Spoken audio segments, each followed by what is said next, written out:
I am technically 15 days older than the Pacific Crest Trail.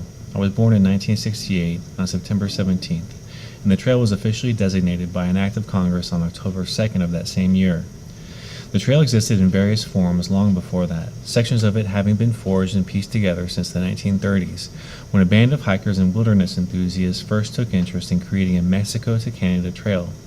But it wasn't until 1968 that the PCT was designated, and not until 1993 that it was complete.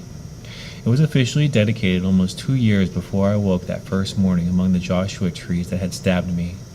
The trail didn't feel 2 years old to me. It didn't even feel like it was about my age. It felt ancient, knowing, utterly and profoundly indifferent to me.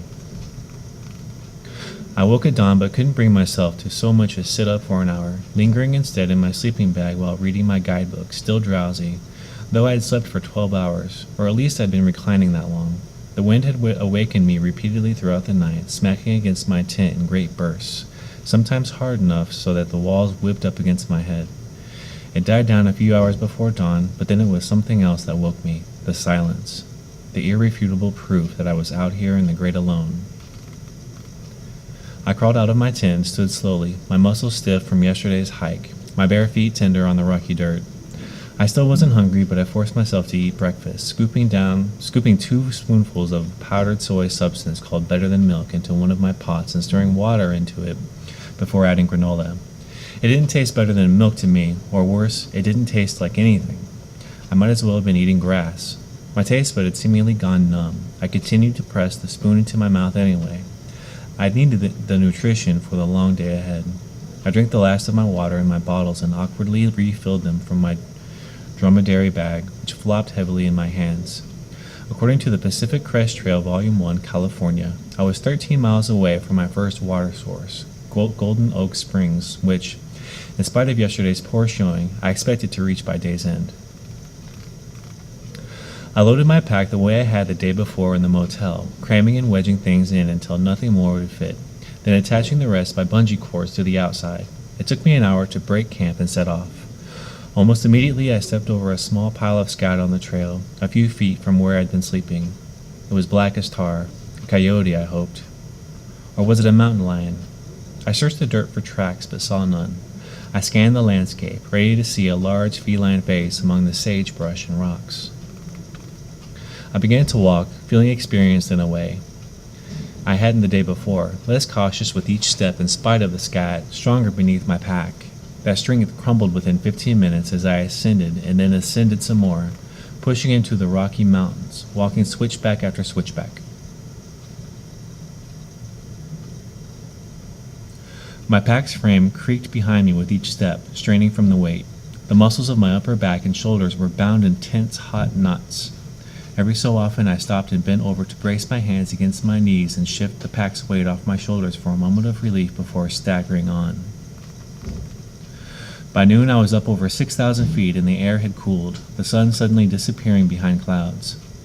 Yesterday it had been hot in the desert, but now I shivered as I ate my lunch of a protein bar and dried apricots, my sweat-drenched t-shirt growing cold on my back. I dug the fleece jacket out of my clothing bag and put it on. Afterwards, I lay down on my tarp to rest for a few minutes and, without meaning to, fell asleep. I woke to raindrops falling on my face and looked at my watch. I'd slept for nearly 2 hours. I hadn't dreamed of anything, hadn't had any awareness that I'd been sleeping at all, as if instead someone had come up behind me and knocked me unconscious with a rock.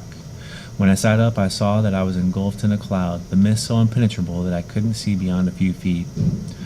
I cinched on my pack and continued hiking through the light rain, though my whole body felt as if it were pushing through the deep water with each step.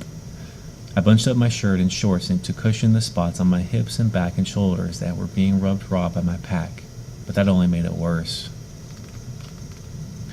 I continued up into the late afternoon and evening, unable to see anything except what was immediately before me. I wasn't thinking of snakes that I'd been the day before. I wasn't thinking, I'm hiking on the Pacific Coast Trail. I wasn't even thinking, what have I gotten myself into? I was thinking only of moving myself forward. My mind was a crystal vase that contained only that one desire. My body was its opposite, a bag of broken glass. Every time I moved, it hurt. I counted my steps to take my mind off the pain, silently ticking the numbers off in my head to 100 before starting over again.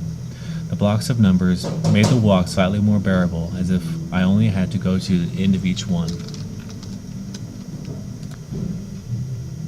As I ascended, I realized I didn't understand what a mountain was, or even if I was hiking up one mountain or a series of them glommed together.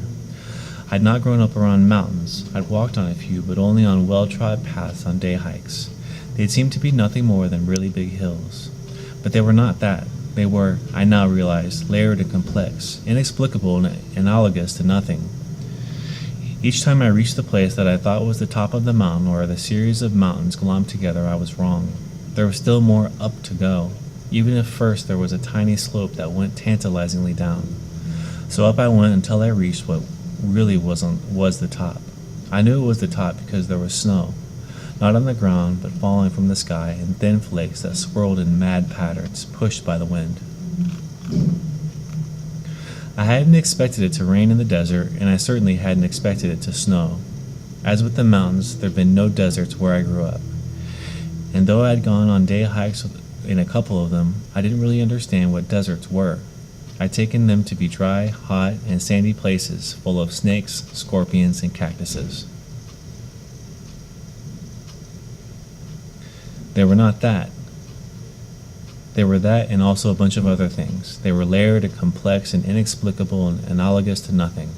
My new existence was beyond analogy, I realized on the second day on the trail. I was in entirely new terrain.